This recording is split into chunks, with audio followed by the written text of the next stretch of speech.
lepas itu tidak ditepati. Kita janji dengan manusia sudah sakit hati tahu. Apalagi kalau kita pernah janji dengan Tuhan. Siapa? Jujur. Orang Kristen jujur, oke? Orang Kristen jujur atau tidak? Yang pernah janji dengan Tuhan, mau melayani Tuhan, angkat tangan. 1, 2 yang mau melayani Tuhan. Want to serve God, pernah janji dengan Tuhan. 1, 2, 3, 4, 5, 6, 7, 8. Haleluya. Beri kemuliaan kepada Tuhan. Haleluya. Kamu sendiri sudah buat janji dengan Tuhan. Kamu angkat terus terang mengaku di hadapan saat ini. Dan Tuhan nampak, Tuhan record. Tuhan nampak malaikat-malaikat atas record itu siapa-siapa tadi. Terjaga di orang. Ya. Bukan senang buat janji dengan Tuhan. Cakap senang. Tapi untuk mau melaksanakan, mau menepati janji itu nanti banyak alasan. Ya. Tapi memang biar kita cakap kita tidak tahu. Pikir senang. Tuhan, saya melayani Tuhan. Apapun siang malam, saya sanggup mati untuk Tuhan. Haleluya. Itu orang tidak pikir betul-betul. Tapi kalau dia pikir betul-betul, dia tidak akan cakap macam itu. Tapi itulah ada orang-orang yang tertentu yang memang hatinya. Dan saya pernah, ini saya punya testimoni. Walaupun saya harus mengalami satu keputusan yang berat, saya tinggalkan pelayanan atau saya akan terus dengan satu kehidupan. Ini personal lah. Saya mesti buat keputusan. Saya resign, saya oke dengan ini orang. Tapi kalau saya terus serve God, melayani Tuhan, bye-bye. Tapi saya dulu sudah buat janji dengan Tuhan.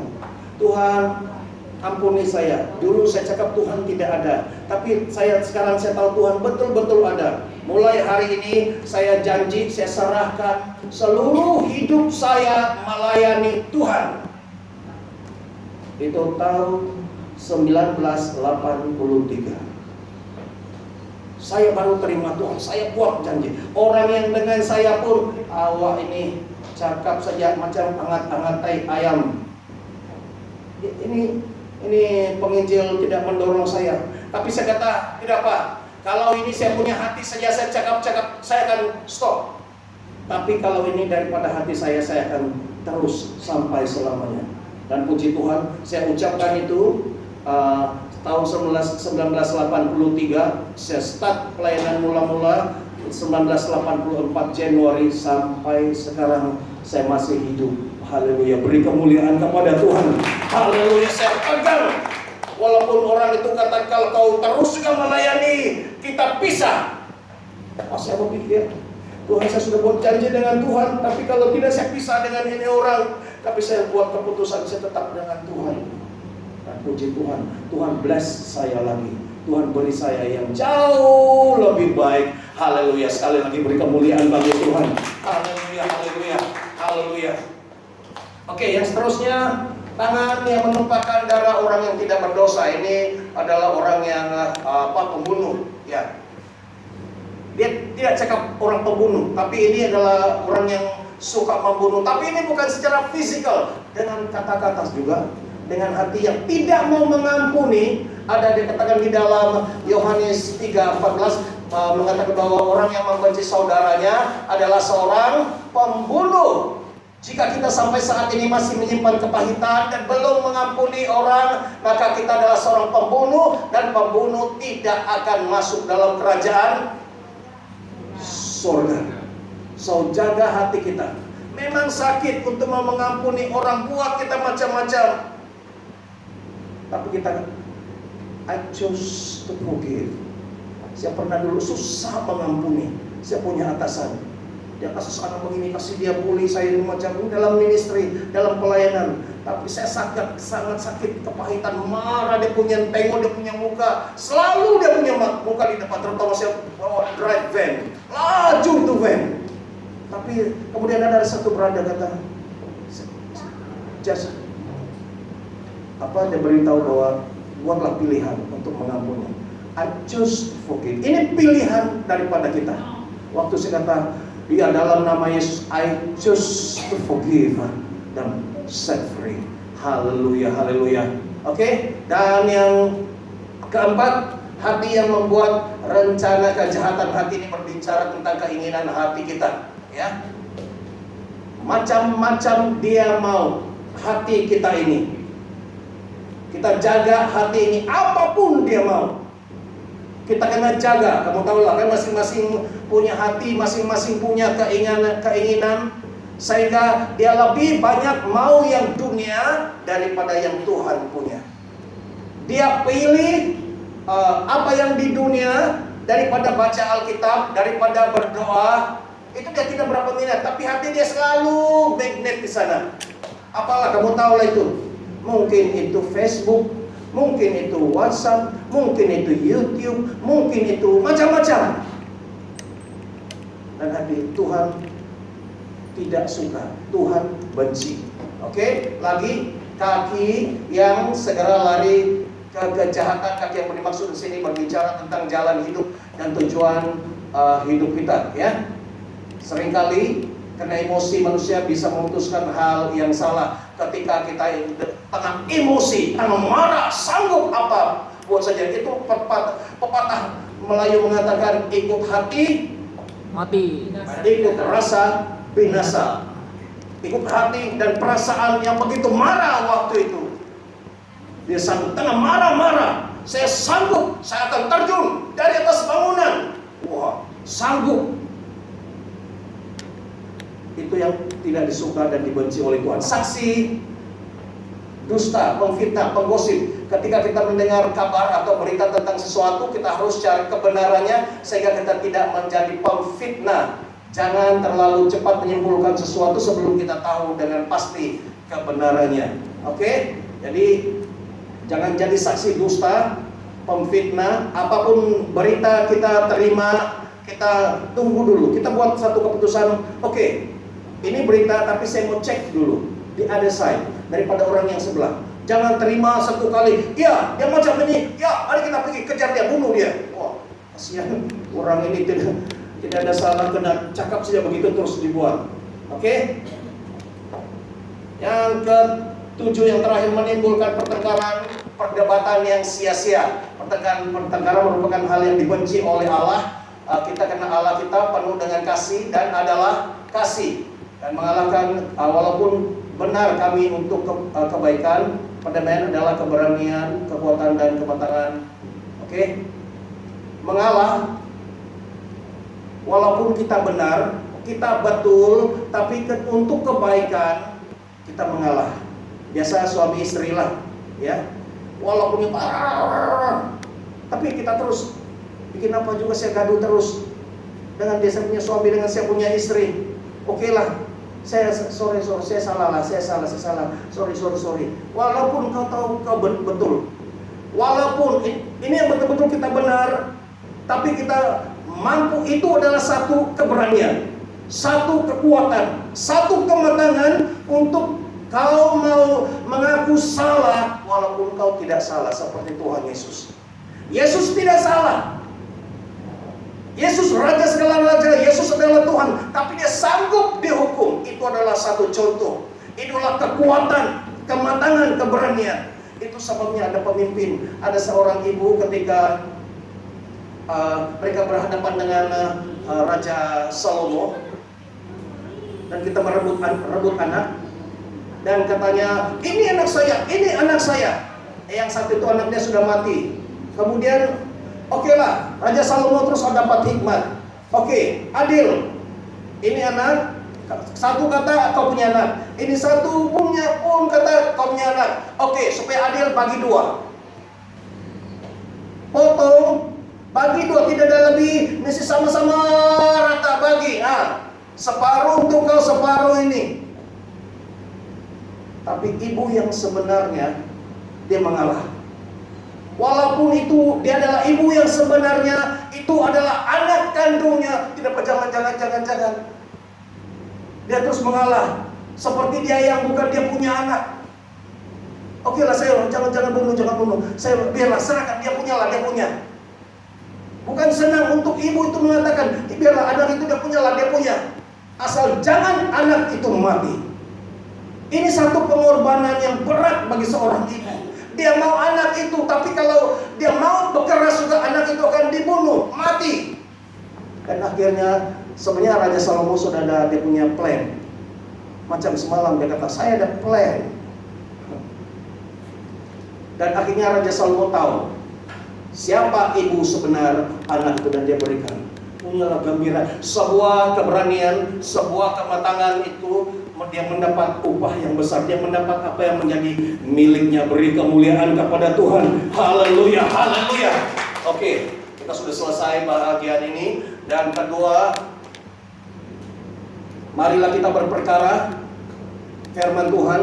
Sekalipun dosamu merah seperti kerbisi, akan menjadi putih seperti salju. Sekalipun berwarna merah seperti kain kesumba, akan menjadi putih seperti bulu domba. Ini masih berbicara tentang orang yang berdosa tadi. Nah, kenapa dia tidak gambarkan dosa itu yang hitam? Walaupun dosamu seperti arang, tapi dia gunakan warna merah. Saya pikir apa ini? Ada dua, kermisi dan kesumba. Dan saya coba lihat di Google, dia itu adalah ini.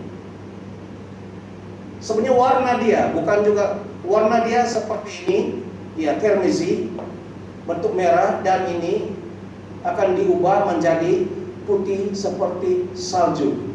Totally different. Ya, Tuhan boleh ubah keadaan kita yang teruk itu menjadi putih. Dan katanya merah seperti kesumba ini digunakan untuk buat color kain. Akan ditukar menjadi putih seperti bulu domba. Nah, ini perempuan ini digunakan bulu domba, ya.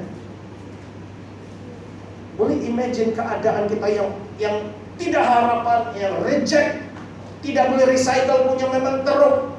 Tapi Tuhan kasih ubah menjadi keadaan yang sangat putih dan bersih.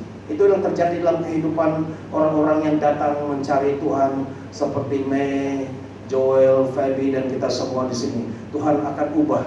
Haleluya. Nah, sekarang kita masuk pada poin yang kedua. Peliharalah apa yang kau ada. Ini bagian yang orang yang bagian tinggi sudah, oke? Tadi yang bagian tadi kapur berat juga kan. Yang rendah punya pening kepala. Sekarang ini lebih tinggi, tapi jangan susah, saya kasih pendek saja dia. Peliharalah apa yang kau ada. Apa yang berharga itu pelihara dengan baik-baik. Ini ada orang kalau dapat ini dia buang-buang kan? Dia main begini, oh tapi ini saya ada, oh saya taruh sini ya, kau jangan kacau, habis hilang bye-bye. Dia akan simpan baik-baik ini apa? Permata diamond sangat mahal. Kamu jaga dia baik-baik. Ini bukan berbicara mengenai diamond, tapi apa yang paling berharga di dalam hidupmu peliharalah. Aku datang segera. Peganglah apa yang ada padamu, supaya tidak seorang pun mengambil mahkotamu. Amin. Itu sebabnya ada orang pilihan pun boleh gugur. Orang pilihan itu siapa saja, pastor kah dia, tim Holy Fire baris depan kah dia, siapa saja orang yang hebat-hebat, kalau tidak hati-hati dia boleh gugur. Itulah Paulus diingatkan supaya dia berusaha, tapi jangan sampai akhir hidup dia sendiri ditolak. Jadi kita yang datang di sini pelihara. Kita sudah terima Tuhan Yesus, teruslah pelihara, ikut bersama-sama Yesus. Karena nanti ada datang orang, dia akan datang, saya beri kau 5.000. Tak banyak pun 5.000. Ya, itu bagi kita adalah sedikit. Tapi kalau kasihan, kalau diulur di kampung, kasihan dikasih 100. Orang miskin, saya beritahu, saya pernah mengalami itu. Saya orang Ulu, mereka hanya beri 1 tin sardin dan beras 1 tin. Itu saja. Dan ini masuk semua satu kampung. Saya berani, ini testimoni yang terjadi dalam kehidupan saya. Begitu murah. Ada yang kemudian naik lagi 40 ringgit. Semua datang sini. Sudah semua baris, tidak ada duit 40 ringgit. Bagi di Ulu-Ulu sangat mahal sudah. Wah, tapi sebelum kamu terima ini, kamu mesti tanda tangan, bukti tanda kamu sudah terima ini 40 ringgit. Oke. Dia ada yang tidak pandai tulis, dia main masih begini.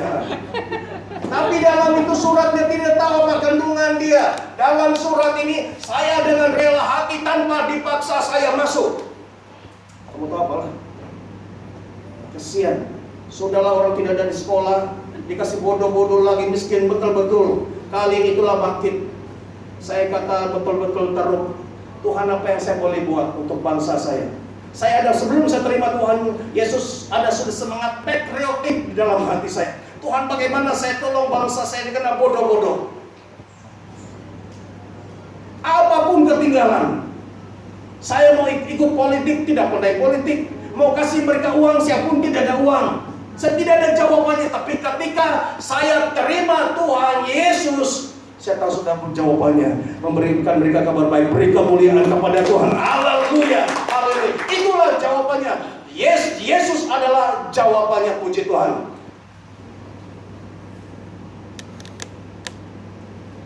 Tulisan kecil, atau tidak tahukah kamu bahwa tubuhmu adalah bait Roh Kudus yang diam di dalam kamu, Roh Kudus yang kamu peroleh dari Allah, dan bahwa kamu bukan milik kamu sendiri, bahwa tubuh kita ini adalah tempat tinggal Roh Kudus, Holy Spirit. Amin. Bukan tempat tinggal, ini rumah Tuhan, bukan rumah hantu. Tapi ada juga kan tinggal hantu. Itu sebabnya kita punya kerja, kasih kembalikan supaya semua rumah Tuhan, bukan rumah hantu. Karena Tuhan dan hantu tidak boleh tinggal satu rumah. Dia tidak boleh sewa satu rumah kongsi. Tidak boleh. Sama ada itu hantu lari atau Tuhan kasih tinggal. Dan ini kerja kita. Nah, tubuh kita adalah bait Roh Kudus. Ini adalah gambaran orang. Bila dia ada api, Roh Kudus di atas kepalanya. Ya, ini Pentakosta, Roh Kudus turun di atas kepalanya.